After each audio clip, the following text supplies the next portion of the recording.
طيب السلام عليكم. الفيديو ده مهم عامه. انا مش عارف ايه اللي حصل لي، ايه اللي خلاني مصلح اجتماعي، ايا كان المحتوى السيء. انا مش مشكلتي مع اللي بيقدموه ولا مشكلتي في المحتوى نفسه، لان ده امر مفروغ منه، فاهم؟ يعني هو كده كده. مثلا انا ما بحبش الجبنه البيضاء مثلا، خلاص يبقى انا ما بحبش الجبنه البيضاء، امر مفروغ منه، يبقى معروف، يعني الشيء ده معروف. مش عارف انا المثال اللي انا اديته ده بس امانه عشان هو حاجه مفروغ منها. انا مشكلتي في اللي بيديه اهتمام ومالوش حياه وبينتقده فعلا، اللي هو فعلا بيديله اهتمام. انت كده بتوصله للي هو عايزه. ده هو جامد ان هو اكتشف ان المحتوى ده سيء جدا.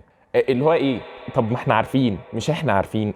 لا هو نفسه عارف اللي عمل المحتوى السيء ده، هو نفسه عارف ان المحتوى سيء. الله قد ايه انا جامد ان انا شفت ان انت محتواك سيء. طب ما المحتوى فعلا سيء. انت لما بتعمل كده هو ده اللي هو عايز يوصل له اصلا، ان حد زيك يقول على محتوى سيء. وبنستغرب ازاي المحتوى الهلس والسيء والجو ده هو اللي منتشر وسائد، وبقينا بنتكيف عليه والموضوع بقى مرعب، فاهم؟ معشانك.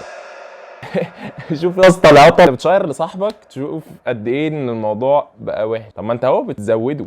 ده انا مستغربه، يعني انا مستغرب، انا مش فاهم ازاي مفيش حد فاهم ان ده كده عادي، باستثناء حاجات معينه ووسائل معينه، مش كل شيء يا جدعان. اصل احنا ماشيين دلوقتي بمبدا اللي هو يلا نحكم على بعض، ويلا يا جدعان انا احسن منك. انت اصلا فكره ان انت تقارن نفسك بحد دي لوحدها كارثه. يا عم ماشي، انت لازم تقارن نفسك بنفس سابقه، شوف انت كنت فين وبقيت فين، هل انت نزلت ولا طلعت. ان انت تقول على حد حلو او وحش ده بيعمل ايه ليك انت، بيطورك في ايه، بيزودك ايه، ده بل ممكن يقللك كمان. نحاول نرتقي يا جدعان، بالله عليكم نرتقي.